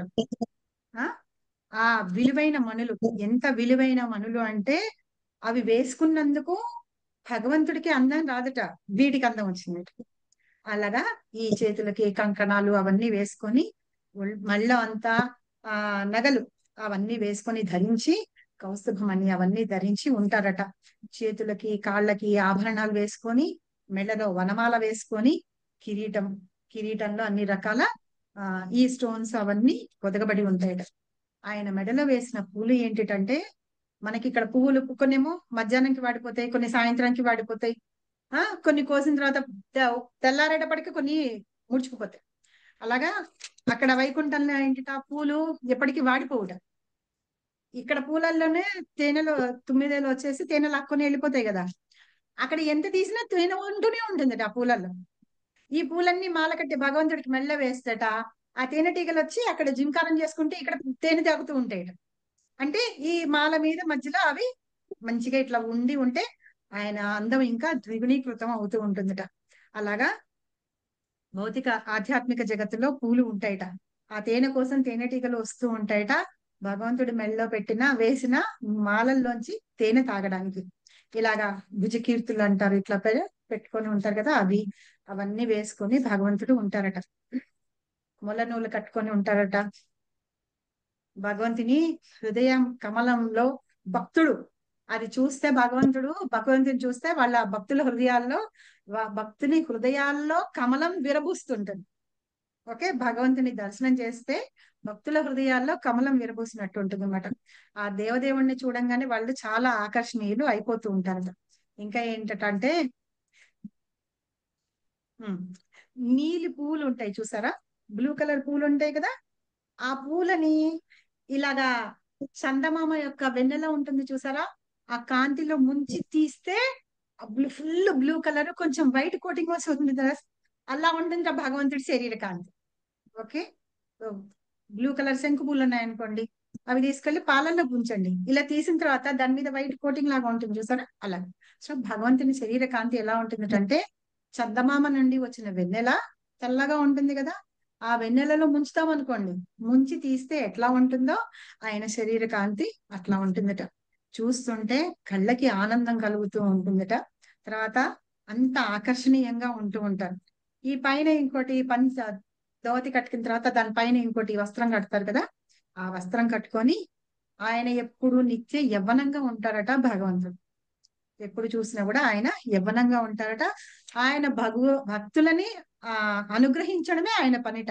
అలా ఆయనకి అందరినీ అనుగ్రహిస్తూ అలా ఉంటూ ఉంటారని, అలా ఉన్న భగవంతుడట ముల్లోకాలందరినీ కూడా ఆయన ఎల్లప్పుడూ ఆయన ఆ కృపతోటి ఆశీర్వదిస్తూ ఉంటారట.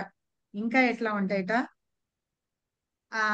భగవంతుడు ఎక్కడైతే ఉంటారో ఆయన నామ రూప గుణ లీలలు చెప్పుకుంటూ ఉంటాం కదా, ఆ ప్లేస్ తీర్థస్థలం అంట.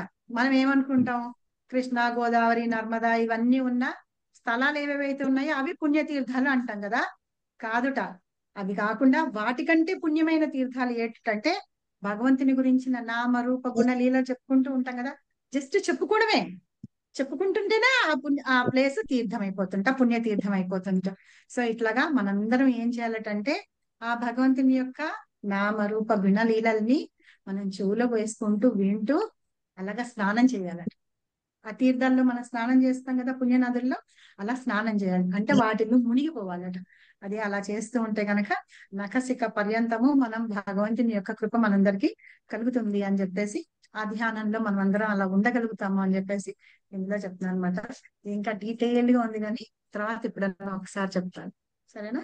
ఇది భగవంతుని యొక్క రూపము, ఆయన యొక్క మనము దర్శనం చేసుకోవాలంటే. ఇప్పుడు కృష్ణ ఎక్కడ ఉన్నారు మీరు చూసారా అంటే ఏం చెప్తారు? చూసాం మాతాజీ. చూసారు కదా, భాగవతంలో ఉన్నారు, ఆయన వర్ణన ఉంది, అన్ని చోట్ల ఉంది. కాకపోతే మనం ఇప్పుడు భాగవతం చదువుకుంటాం కాబట్టి ఇంక భాగవతంలో ఉంది, మనం చదువుకున్నాం కృష్ణుని వర్ణన అలా ఉంటుంది అనమాట. సో అది శ్రీకృష్ణ. మాతాజీ చెప్పండి. ఎన్నోకి అంటే ఇది ఎన్నో అధ్యాయం? వాయిస్ 28వ అధ్యాయం. 28వ అధ్యాయం. శ్లోకం నంబర్ ఎంత మాతాజీ? శ్లోకం అధ్యాయం 28గా మాతాజీ. 28వ అధ్యాయంలో 14వ శ్లోకం నుంచి 13వ శ్లోకం నుంచి 18 వరకు ఆ భగవంతుడి యొక్క వర్ణన. 13 నుంచి 18 వరకు చదవండి. 13 to 18, 13, 14, 13, 14, 15, 16, 17, 18 6 శ్లోకాల్లో భగవంతుడి యొక్క వర్ణన ఉంది, చదవండి. ఓకే, ఎక్కడన్నా అర్థం కాకపోతే అడగండి, చెప్తా. ఓకేనా? Thank you. వాంఛకల్పతరుభ్యశ్చ కృపాసింధుభ్యో చ పతితానాం పావనేభ్యో వైష్ణవేభ్యో నమో నమః. అనంతకోటి వైష్ణవునికి జై, అనంతకోటి ఆచార్యునికి జై, శ్రీల ప్రభుపాదకి జై, శ్రీల గురుదేవ్కి జై. నీతైగా సీతానాథ్ ప్రేమానందే హరి హరి బోల్. మీకు ఎవరికన్నా డౌట్స్ ఉన్నాయా? హరే కృష్ణ మాతాజీ. దండవత్ ప్రణామం. Thank you Mataji. డౌట్ ఏమొస్తుంది అట్టుపండు వచ్చి మీరు చెప్తే లేకుండా ఉంటుందా? అలా వద్దుగా మాతాజీ, ఎవరికన్నా డౌట్స్ ఉంటే అడగచ్చు.